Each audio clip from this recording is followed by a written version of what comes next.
Do you speak Tagalog? Nakakaintindi ka Tagalog, bro? Apo. Ay, Tagalog naman pala.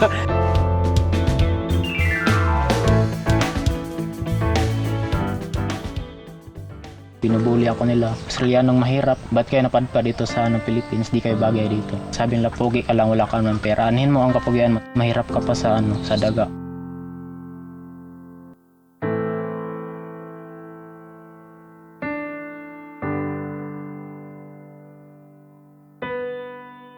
Kung nandito si Papa, hindi sana ganito yung buhay namin.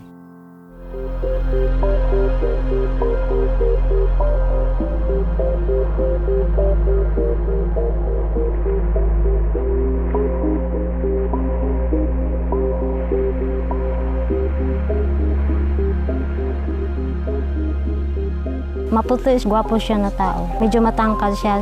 Parang blondie yung buhok niya. Ingon siya nga, gusto ba daw kumukuyog sa iya? Ingon ko nga, okay lang, mukuyog ko sa imo ha.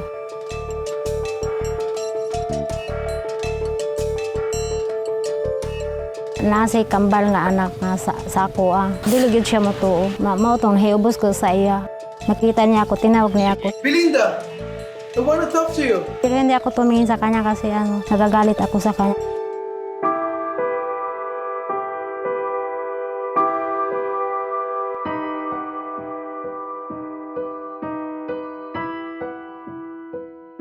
Ako na po ang umako. Ginawa ko po yung nararapat na tunay na tatay po sa kanila. Minahal ko na po sila na para pong tunay kong anak.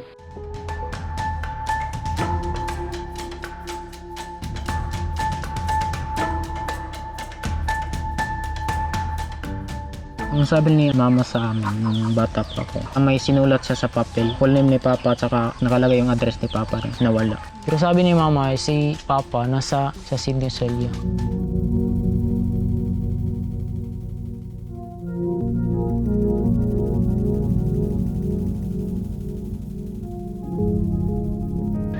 Edward, hindi naman ako perfect. Sana patawarin ninyo ako.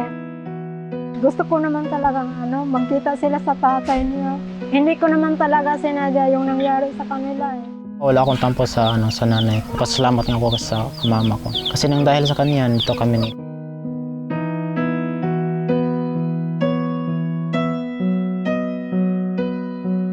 Sorry pa ako, hindi ako marunong mag-English. Namimiss ko na po kita, tatay. Kahit iniwan mo kami ni mama, wala po akong galit sa'yo kahit konti. Sa mga nakikilala sa tatay ko, sana matulungan niyo kami na mahanap ang tatay namin. Kung sino man yung kaibigan ni mama dati, baka nakakilala niyo si papa dati, sana matulungan niyo po kami na makita namin yung papa namin.